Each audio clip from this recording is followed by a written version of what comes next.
강해를 한동안 못했죠. 새생명 전도축제와 관련해서 6주 동안 못한 것 같습니다.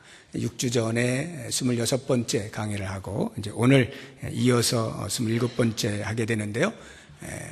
그때 이제 완벽한 승리라고 하는 제목으로 첫 번째 시간을 가졌고요. 오늘 이제 두 번째 이어서 계속 생각을 하려고 하는데, 이 완벽한 승리라고 하는 제목을 정하게 된 배경은 여호수아가 가나안 땅에 들어와서 여리고성을 점령하고 아이성을 점령하죠. 그리고는 기브온 사람들이 말도 하지 않았는데 먼저 찾아와서 우리 항복합니다, 이렇게 된 거예요.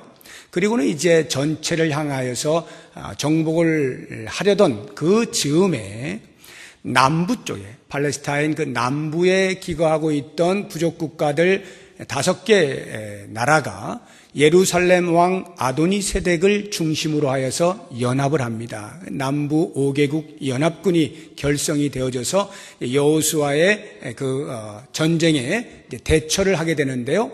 여호수아와 싸우기 전에 먼저 기브온 사람들에게로 찾아가서 그들을 징벌하기 위하여 모였습니다. 결과적으로는 이 여호수아와 기브온 사람들이 대승을 거두게 되죠. 바로 이 대승을 거두게 되는 하나님 편에 선 군사들의 중심 인물들, 등장인물 셋을 소개했는데, 첫 번째가 기브온 사람들, 두 번째 여호수아, 그리고 여호와 하나님, 이 세 등장인물을 중심으로 어떻게 완벽한 승리를 이끌 수 있었는가 하는 것을 우리가 살펴보는 중에, 지난 6주 전에는 기브온 사람들과 여호수아를 중심으로 생각을 했죠. 그 기브온 사람들이 완벽한 승리에 기여할 수 있었던 것은 다른 것 아니라 여호수아에게 도움을 요청한 것입니다. 이렇게 남부연합군이 우리 앞에 와 있으니 빨리 올라와서 우리를 도우시오라고 하는 전가를 보낸 것, 이것이 기브온 사람들의 믿음의 행위요 완벽한 승리에 기여한 것이다 말씀을 드렸는데요. 그 이유는 다름이 아니라 기브온 사람들이 여호수아에게 항복을 하고 여호와 앞에 나아왔을 때 그때로부터 그들은 마음에 전혀 요동하지 아니하고 이제부터 우리가 섬길 분은 여호와 하나님뿐이시다 라고 작정을 하고 있었는데, 이렇게 남부 연합군이 쳐들어왔을 때 얼마나 마음이 두려웠겠어요. 그래서 누군가를 다시 의지하고 싶었을런지 모르지만 이 기브온 사람들은 그렇게 하지 아니하고 여호와 하나님만을 내가 붙잡겠다라고 작정을 하고 여호수아에게 전가를 보내서, 이제 우리의 목숨은 당신 손에 달린 것이요 여호와 하나님의 손에 달린 것이니 빨리 우리를 구원해 주시오 라고 하는, 하나님께만 의지하는 이 모습, 이것이 그 전쟁의 승리를 이끌 수 있는 하나의 요인이었다는 것이고요. 두 번째로 우리가 본 여호수아는 그 기브온 사람들이 전가를 보냈을 때 그것을 받자마자 주저하지 않고 망설이지 않고 곧바로 올라가는데 밤새 군사들을 이끌고 올라가게 됩니다. 다시 말하면 시간적으로 주저하지 않은 것일 뿐만 아니라 이 마음에서부터 조금도 두려워하지 아니하고 떨지 아니하고 담대히 올라갔다는 것인데요. 왜요? 이것이 내 전쟁이 아니라 하나님의 전쟁이다라고 하는 확신이 섰기 때문에 어떤 것을 뒤로 하고 무조건 앞으로 달려나간 것이죠. 바로 이와 같은 믿음의 행위가 그 전쟁에서 승리로 이끌 수 있게 한 요인이다라고 지난 6주 전에 말씀을 드렸습니다. 이제 그 완벽한 승리의 세 번째 등장인물 주인공인 여호와 하나님을 오늘 우리가 같이 한번 묵상을 해보고자 합니다. 이 전쟁은 여호와 하나님의 전쟁입니다. 비록 거기에 기브온 사람들의 믿음도 있었고 여호수아의 믿음도 있었지만, 그러나 여호와 하나님의 전쟁입니다. 오늘 본문의 말씀이 우리들에게 그것을 계속하여서 반복적으로 강조하고 있어요. 한번 보시죠. 8절. 그때에 여호와께서로부터 시작해서 중간에 보시면 내가 그들을 내 손에 넘겨 주었으니, 여호와의 전쟁이다 이 말이죠. 10절을 보세요. 여호와께서 그들을 이스라엘 앞에서 패하게 하심으로 여호와께서 하셨죠. 11절 중간에 여호와께서 하늘에서 큰 우박덩이를 아세가 이르기까지 내리심에 그들이 죽었으니 12절 여호와께서 아모리 사람을 이스라엘 자손에게 넘겨주시던 날에 14절 뒷부분에 이는 여호와께서 이스라엘을 위하여 싸우셨음이니라. 계속해서 여호와께서 이 전쟁을 수행하셨다라고 말씀을 해 주시고 있는 거죠. 이제 우리는 이 여호와의 전쟁, 여호와께서 어떻게 참여하심으로 승리하셨는가 하는 부분을 우리가 살펴볼 텐데 이 8절부터 쭉 보시게 되면 그 강도가 점점 높아지고 있는 것을 보게 되고요. 그러한 높은 강도를 보여주시면서 이것이 나의 전쟁이다라고 하는 것을 우리에게 확증시켜주고 계시는데요. 그 첫 번째 8절을 보시게 되면 약속의 말씀이 나옵니다. 다시 8절 보세요. 그때에 여호와께서 여호수아에게 이르시되 그들을 두려워하지 말라. 내가 그들을 내 손에 넘겨주었으니 그들 중에서 한 사람도 너를 당할 자 없으리라 하신지라.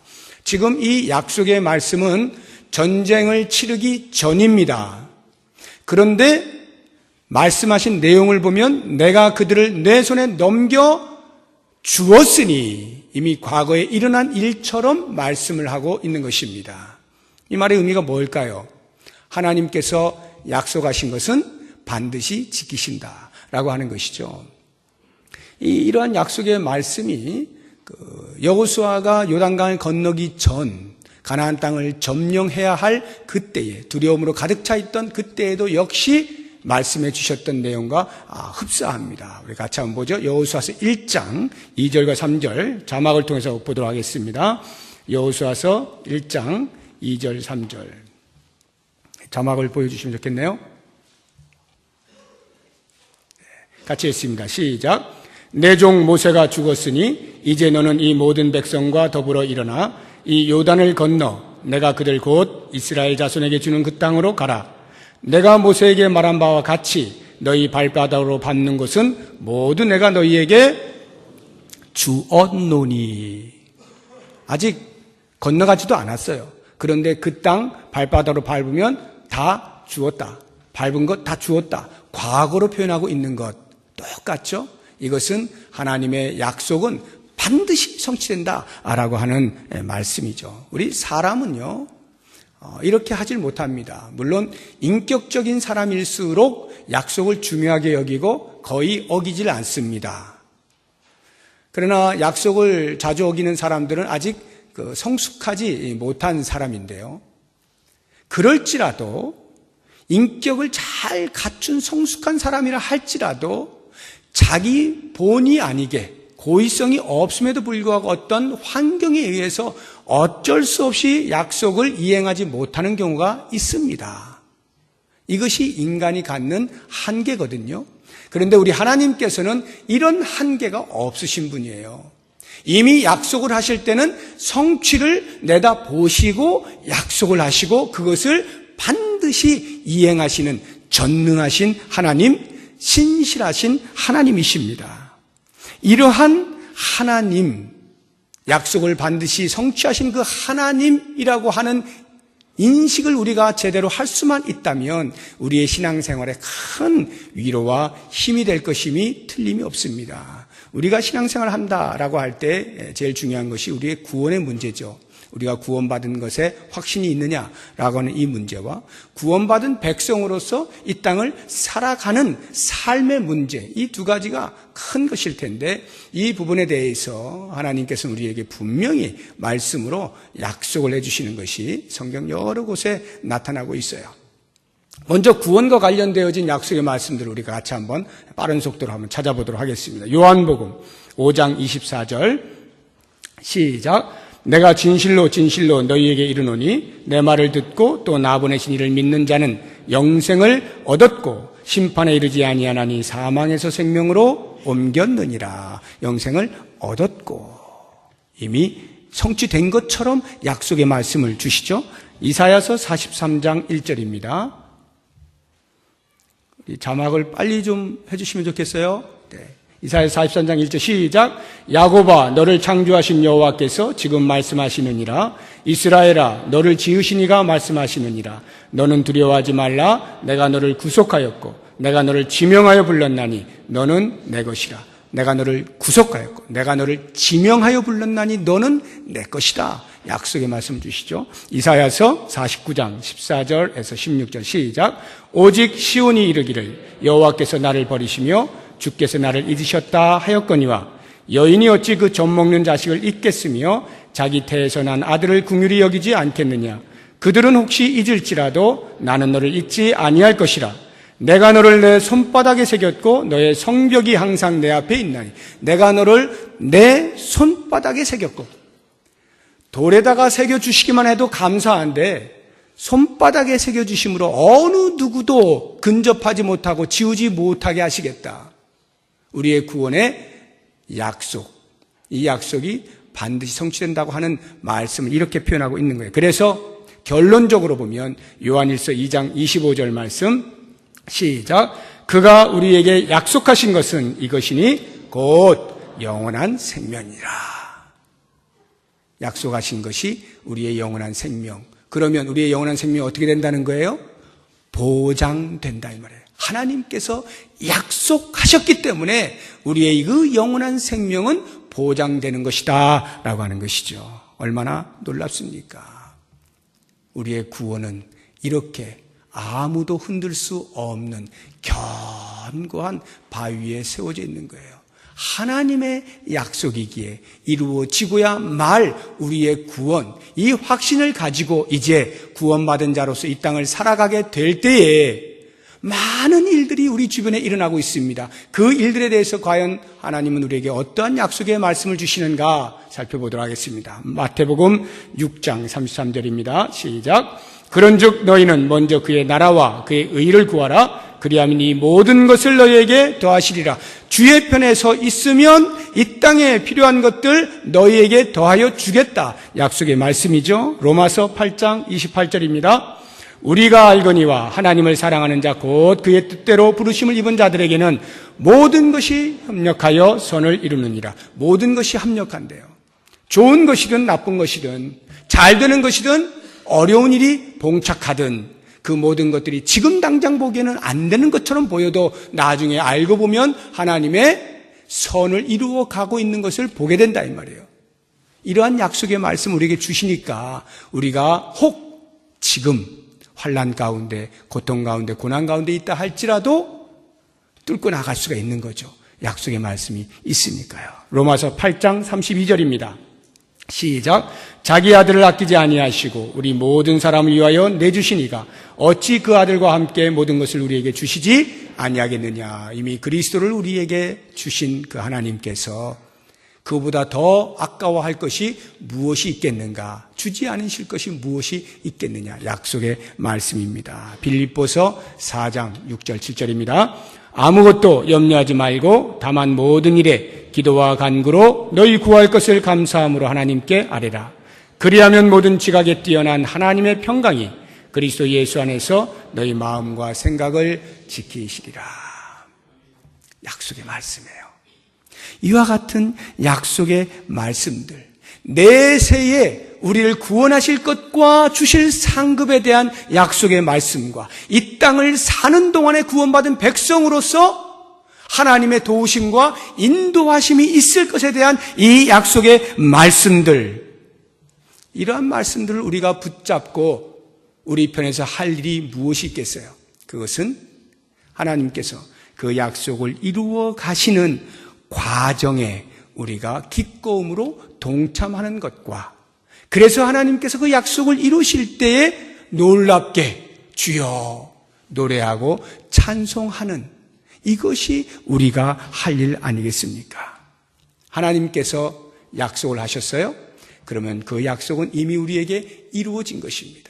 하나님께서 전쟁에서 우리에게 승리할 것을 약속하셨어요? 그러면 그 전쟁은 아직 치러지지 않았음에도 불구하고 이미 우리 손안에 들어와 있는 것임을 믿음으로 고백할 수 있기를 바랍니다. 두 번째로, 우리 하나님께서는 약속하시는 것으로서만 끝나지 아니하시고 직접 전쟁에 개입하시기도 하시는 분이십니다. 10절의 말씀을 보시면 우리가 알 수가 있는데요. 10절 보세요.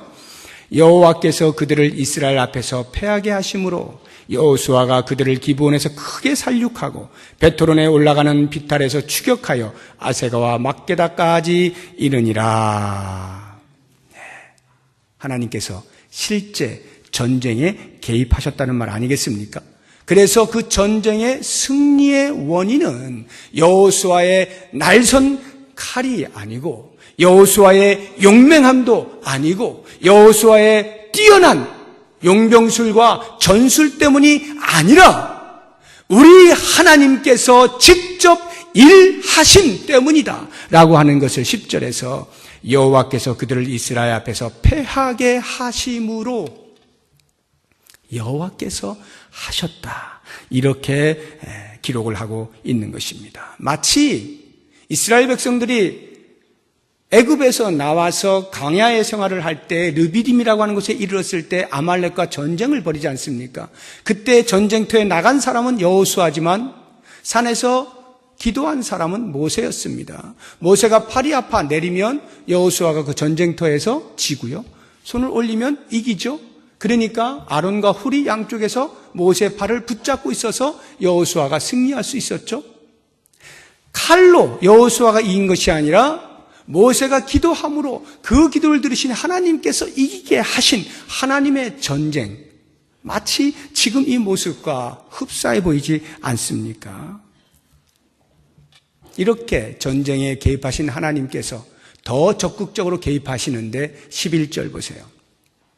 그들이 이스라엘 앞에서 도망하여 베토론의 비탈에서 내려갈 때에 여호와께서 하늘에서 큰 우박덩이를 내리시는 겁니다. 전쟁에 참여하시는데요, 여호수아의 칼을 피한 사람들이 있을 거 아니에요. 그 사람들에게 하나님께서 하늘문을 여시고 우박덩이를 내리셨어요. 그런데 그 내리실 때 그 우박덩이에 맞아 죽었다는 것인데, 그러면은 함께 쫓아간 이스라엘 군사들은 어떻게 됐을까요? 능력이 있어가지고 잘 피했을까요? 이 말씀을 보게 되면요, 원문으로 제가 다시 해석해드리면 11절 보세요. 그들이 이스라엘 앞에서 도망하여 베토론의 비탈에서 내려갈 때에 여호와께서 하늘에서 큰 우박덩이를 아세가에 이르기까지 그들 위에 내리시면, 이 그들 위에가 빠졌어요. 지금 우리 한글 번역 성경은요, 그들 위에 내리시면, 즉 남부 연합군 그들 위에 우박덩이를 내리셨다는 거예요. 하나님께서 그들 위에만 내리신 거예요. 이스라엘 군사들에게는 맞지 않게 보호해 주신 거예요. 이게 하나님의 개입하심입니다. 그래서 이 남부 연합군들이 전부 우박에 맞아 다 죽게 되어진 것입니다. 그리고 보세요. 뒤에 보면 이스라엘 자손의 칼에 죽은 자보다 우박에 죽은 자가 더 많았더라. 무슨 말이에요? 여호수아가 칼로서 죽인 사람의 수보다 하나님께서 우박덩이를 떨어뜨리셔서 맞아 죽은 사람이 더 많았다는 것인데, 여호수아야, 네가 칼로 이겼다라고 생각하지 말아라, 이 말 아니에요? 이것은 내 전쟁이다. 내가 너로 이기게 하고 있는 전쟁이다. 이거 알게 하시려고 우박덩이에 맞아 죽은 사람이 더 많았더라고 기록하고 있지 않습니까?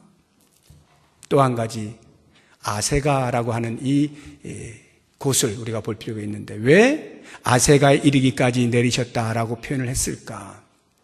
이 아세가는요, 솔로몬 왕 이후에 이스라엘이 둘로 나눠지잖아요. 북이스라엘과 남유다로. 그래서 위에는 열 족속과 함께 여로보암이 통치를 하고, 아래로 남유다는 르호보암이 두 지파와 함께 통치를 하죠. 근데 열 지파가 올라갔으니까 이 남아있는 르호보암이 두려운 거예요. 언제 어느 때 여로보암이 쳐들어올지 모른다는 이 두려움 때문에 남쪽에다가 여러 도시들을 요새화하였는데, 그 요새화된 도시들 가운데 하나가 이 아세가입니다. 그리고요, 이 아세가는요, 맨 마지막에 바벨론 나라에 의해서 남유다가 멸망을 당할 때 얼마나 항전을 계속했겠어요. 여기저기서 항전을 했는데 계속해서 무너지다가 최후까지 남아서 버텼던 두 도시가 있는데 하나가 라기스고 또 다른 하나가 바로 이 아세가입니다. 결국에는 버티다 못해서 마지막 거기가 무너지면서 이스라엘이 완전히 멸망을 당하죠. BC 586년에. 그렇게 최후로 남아있던 두 도시 가운데 하나인 이 아세가. 그런데 그 아세가에 이르기까지 우박덩이를 그들 위에 내리셨다는 말이 뭐겠어요? 사람이 생각할 때는 아세가와 같은 요새 정도면 그 안에 들어가 있으면 충분히 내가 피할 수 있을 것이다. 아무도 나를 해하지 못할 것이다. 라고 생각할지 모르지만 하나님께서 하시겠다라고 하면 아세가뿐만이 아니라 그 어떠한 요새도 하나님 앞에서는 힘을 쓸 수가 없는 것임을, 하나님의 전쟁에서 하나님께서 개입하실 때에는 어느 누구도 하나님을 대항하여 이길 수 없는 것임을 우리들에게 알게 해주는 말씀이죠. 그러므로 여러분, 하나님께 대항할 생각은 아예 처음부터 하지 않는 것이 좋습니다. 이 땅의 사람들은 계속해서 하나님을 대항하여 버텨온 역사를 이루고 있습니다. 바벨탑이 그렇죠. 하나님을 대항해서 하나님의 자리에까지 올라가 보겠다고 쌓아 올리지만 하나님은 언어 하나를 바꾸어 버리심으로써 다 흩어지게 만드시지 않습니까? 사탄은 예수 그리스도의 십자가에 못 박으심으로 하나님의 나라를 막아보려고 했지만 거기에서 오히려 3일 만에 부활하심으로 사탄의 목을 누르시는 놀라운 역사를 일으키지 않습니까? 하나님의 편에 반대에 서서 하나님을 대항하면 얻을 것이 없어요. 그 당시에 부자 청년이 영생을 어디에서 얻으리까? 어떻게 하면 영생 얻을 수 있습니까? 물을 때 네 재물을 다 팔아라. 근심하며 돌아가지 않습니까? 근심하며 돌아가 그 재물을 보존하고자 하는 그것 때문에 그는 영생을 놓치잖아요. 하나님을 대항하여 서면 가장 필요한 그 유익한 것을 놓치게 될 수밖에 없어요. 가룟 유다를 보세요. 예수님을 그렇게 쫓아갔지만 결국에 마지막에 예수님께서 십자가에 죽으실 것이라는 말씀을 몇 번이나 하다 보니까 이 가룟 유다가 실망하죠. 출세욕에 눈이 어두워 있던 가룟 유다는 예수님을 통하여서 어떻게든지 출세 한번 해보려고 했던 것인데 그냥 죽으신다고 하니까 더 이상 자기에게 쓸모없는 존재가 되어버립니다. 그래서 그 예수님을 팔아버리죠. 배반을 해버립니다. 그 결국이 어떠합니까? 그냥 죽어버리는 거예요. 하나님을 대항하면 이렇게 되는 거죠. 그렇기 때문에 혹시 우리는 하나님의 백성이기 때문에 하나님을 공식적으로 대항하는 사람들은 아니에요. 그러나 우리의 신앙의 삶에 있어서 가끔씩 부분적으로 일시적으로 어떤 특정한 영역에 있어서 내가 꼭 붙잡고 싶은 그것을 하나님이 자꾸 내놓으라고 하실 때 이런 부분에 있어서 고집을 부리고 버티려고 하는 그러한 생활들이 가끔 있을 수가 있어요. 버티면 버틸수록 자기 손해인 거죠. 내 손해인 거예요. 그럴 때는 속히 내려놓는 것입니다.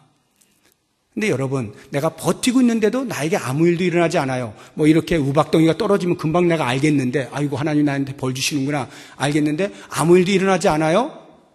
아이고 하나님이 모르시는구나, 하나님이 잊으셨구나, 아니면 하나님이 봐주시는구나. 아니요, 하나님께서는 모르시는 분도 아니고 잊으시는 분도 아니고 힘이 없으신 분도 아니에요. 그럼에도 불구하고 아무 일도 나에게 일어나지 않는다면 그것은 나에게 회개할 기회를 주시는 거예요. 그 기회를 주시는 것을 내가 자만하여서 하나님이 마치 나를 건드리지 못하시는 것처럼 여기고 계속하여 하나님을 대적하는 자리에 서 있으면 그 결국은 보나 마나한 거죠. 그러니까 그럴 때는 속히 내려놔야 되는 거죠. 내 것을 내려놓고 주 앞에 엎드려서 주의 자비를 구하고 주의 편에 서기를 기뻐할 때 우리는 하나님의 전쟁에 동참하게 되는 것이고 승리를 경험할 수가 있게 되는 것입니다. 마지막으로 그 하나님의 전쟁임을 우리들에게 보여주고 있는 클라이막스가 12절에 나옵니다. 12절 보세요. 여호와께서 아모리 사람을 이스라엘 자손에게 넘겨주시던 날에, 여기 아모리 사람은 남부 연합군을 말하는 거예요. 여호와께서 그 사람들을 이스라엘 자손에게 넘겨주시는 바로 그 날에 어떻게 그들이 전멸되었는가 하는 거 12절 이하에 나오죠. 여호수아가 태양과 달을 향하여 명령을 하지 않습니까? 자연계를 향하여 명령하고 그 명령을 들은 자연계가 순종을 합니다. 보세요. 12절 뒷부분에 태양아 너는 기브온 위에 머무르라. 달아 너도 아얄론 골짜기에서 그리할지어다. 명령을 합니다. 그때에 이 태양과 달이 어떻게 합니까? 13절 태양이 머물고 달이 멈추기를 백성이 그 대적에게 원수를 갚기까지 합니다. 태양이 중천에 머물러서 거의 종일토록 속히 내려가지 아니합니다. 놀라운 일이 벌어지게 된 것입니다.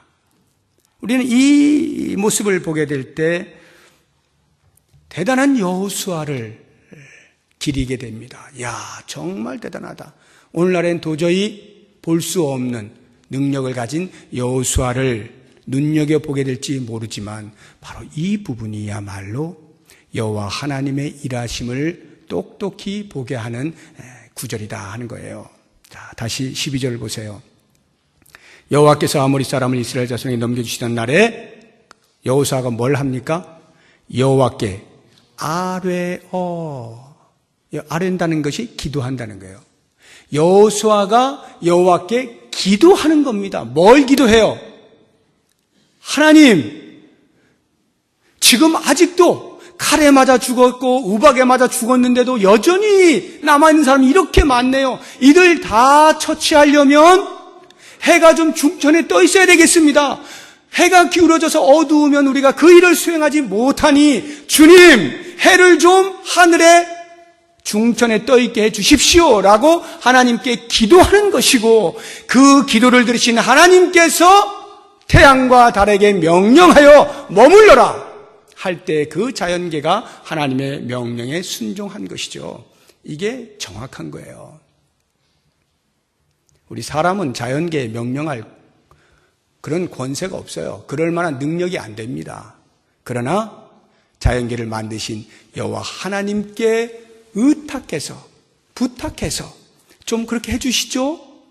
하나님이 그걸 들으시면 그건 아무 문제가 안 되는 거예요.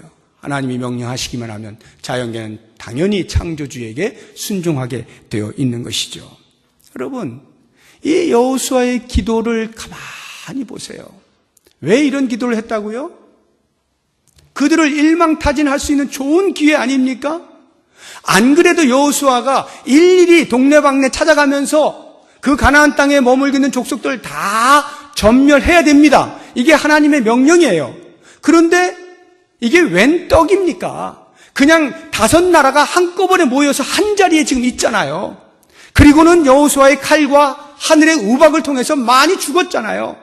그 남은 사람들 한꺼번에 처리하는 것은 아주 유용한 것입니다.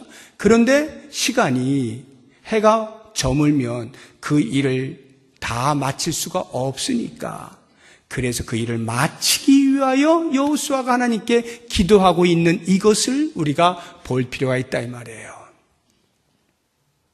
하나님의 뜻을 알고 이 하나님의 전쟁에서 하나님의 전쟁이 완벽하게 승리를 거두기 위하여 우리를 필요로 하신다고 할 때 이 자연이 과연 그것을 막을 수 있느냐?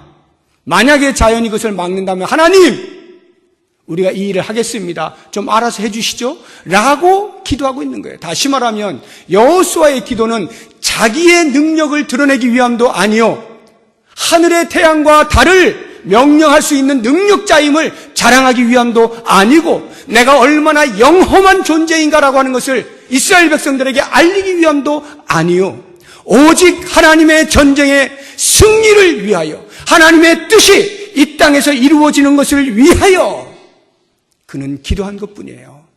그리고 그 일을 이루신 분은 여호와 하나님이시죠. 여호와 하나님이 자연계를 명령하시면서까지 여호수아의 기도를 들어주시고 여호수아로 하여금 그 전쟁의 승리를 마무리할 수 있도록 허락해 주신 것이죠. 결국에 이 여호수아의 기도의 성격은 여호수아를 드러내기 위함이 아니라 여호와 하나님이 얼마나 위대하신 분인가, 여호와 하나님이 얼마나 위대하신 분인가를 드러내기 위한 것임을 볼 수 있어야 돼요. 그래서 우리가 이러한 구절들을 볼 때마다 왜 오늘날에는 이런 능력을, 이런 기적을 베풀 줄 아는, 이런 능력을 행하기 위하여 기도할 수 있는 사람이 없느냐라고 고민하실 필요가 없어요. 성경은 우리에게 그 이야기를 하고 있는 것이 아니에요. 이렇게까지라도 하나님께서는 당신의 전쟁에서 반드시 약속하신 대로 성취하시고야 만다 라고 하는 하나님의 위대하심을 드러내기 위한 구절이란 말이죠. 이 말씀을 우리가 이해하게 될 때 이제 보십시오. 다시 12절 보시면 여호와께서 아모리 사람을 이스라엘 자손에게 넘겨주시던 날에, 어떤 날이요? 여호수아가 기도하고 하나님께서 그 기도에 응답하시던 그날에, 내가 기도하면, 하나님의 뜻대로 기도하면 반드시 응답하여 주실 것을 믿고 기도하는 여호수아와 그렇게 믿음으로 간구하고 있는 여호수아의 기도에 응답하시는 하나님이 만나는 그날에, 바로 그날에 놀라운 기적과 함께 하나님의 전쟁의 완성이 이루어지는 거죠. 완벽한 승리가 드러나게 되는 것입니다. 이러한 기도의 역사에 대하여 예수님께서는 이미 통찰력을 가지시고 제자들에게 이렇게 말씀해 주셨어요. 우리 같이 한번 보죠. 요한복음 15장 7절 말씀입니다. 요한복음 15장 7절 시작. 너희가 내 안에 거하고 내 말이 너희 안에 거하면 무엇이든지 원하는 대로 구하라. 그리하면 이루리라. 자, 여기를 보시면 뒷부분에 무엇이든지 원하는 대로 구하라. 그리하면 이루리라. 이 말씀이 너무 좋잖아요. 달콤하잖아요. 그래서 우리는 주로 이 말씀만 붙잡고 있어요. 무엇이든지 원하는 대로 구하라. 그리하면 이루리라 하셨는데 왜 주님 내가 이렇게 구하는데 안 이루어 주시나요? 라고 떼쓰시는 분들 상당히 많이 있어요. 그런데요, 그런 분들은 그 앞에 있는 말씀의 의미가 뭔지를 잘 모르시기 때문에 그래요. 앞에 있는 말씀 다시 보여주세요. 요한복음 15장 7절 시작. 앞에만 시작. 너희가 내 안에 거하고 내 말이 너희 안에 거하면. 이게 무슨 뜻이에요? 너희가 내 안에 거하고 내 말이 너희 안에 거하면 연합을 말하는 거죠. 연합을. 예수님과 나 사이에 연합을 말하는 거예요. 마치 여호수아가 하나님의 마음을 알고 하나님의 전쟁이, 약속된 전쟁이 성취되기 위하여 그 기도를 드리셨던 것처럼 우리가 기도할 때 예수님의 마음을 알아 예수님과 연합하는 하나된, 그래서 그 예수님의 뜻을 따라 구하게 되면, 그러면 무엇이든지 원하는 대로 구하라. 그리하면 이루리라. 하나님께서 당신의 전쟁을 성취하시기 위하여 여호수아의 기도를 들으시고 응답하신 것처럼 예수님께서 우리의 기도를 들으시고 당신의 뜻을 우리의 기도를 통하여 이루어 내시겠다. 이 말 아니겠습니까? 사랑하는 여러분, 하나님께서 일을 하실 때 우리의 기도를 사용하시는데요, 마치 우리가 기도해서 무언가가 이루어진 것처럼 보이지만 사실은 하나님께서 직접 일하시고 계시는 것이고, 그 기도의 결과로서 때로는 우리가 상상할 수도 없는 일도 얼마든지 자연스럽게 나타나도록까지 하시면서 당신의 일을 이루신단 말이에요. 어떻게 태양과 달이 머물 수가 있느냐고요. 그런데 그런 것이 하나님께는, 창조주 하나님께는 아무것도 아닌 것이죠. 만드신 분이 그거 멈추는 게 뭐가 어렵습니까? 당신의 뜻이 거기에 있다면 그건 아무것도 아닌 것이 되는 거예요. 그렇게 해 가시면서까지 마치 여호수아가 영험해서 그런 놀라운 일이 일어난 것처럼 보이시면서까지라도 하나님께서는 당신의 전쟁에서 반드시 승리를 성취하시고야 만다라고 하는 것이죠. 그래서 우리가 그 결과를 14절에서 찾아볼 수 있습니다. 14절, 여호와께서 사람의 목소리를 들으신 이 같은 날은 전에도 없었고 후에도 없었나니 이는 여호와께서 이스라엘을 위하여 싸우셨음이니라. 이는 여호와께서 이스라엘을 위하여 싸우셨음이니라. 이는 여호와께서 나를 위하여 싸우셨음이니라. 이는 여호와께서 교회를 위하여 싸우셨음이니라. 여호와께서 우리를 위하여 싸우셨음이니라. 승리를 약속하시는 하나님, 그 전쟁에 직접 개입하시는 하나님, 그리고 우리의 기도를 통하여 일하시고야마는 하나님, 우리를 위하여 싸우시는 그 하나님을 우리가 할 일은 찬양하는 것이고 영광을 올려드리는 것이고, 우리의 대장 되신 예수 그리스도께서 승리를 붙잡고 나아가시며 걸었던 그 길을 조용히 따라가면서 그 주님 하신 일을 보는 것 아니겠습니까? 모쪼록 원하기는 이와 같은 여호와 하나님의 놀라우신 일하심, 우리 안에 구원을 성취하시고 우리로 따라오라 명령하시는 예수 그리스도, 우리의 대장 되시는 그 주님을 따라가면서 때마다 시마다 찾아오는 영적인 전쟁에서 늘 승리하시고 그 주님을 마음껏 노래하고 찬양할 수 있는 우리 모두가 될 수 있기를 주의 이름으로 축복합니다. 기도하겠습니다. 하나님께서 전쟁의 주인이신 것을 고백합니다. 우리로 주의 일하심을 보게 하여 주옵소서. 예수님의 이름으로 기도드립니다. 아멘.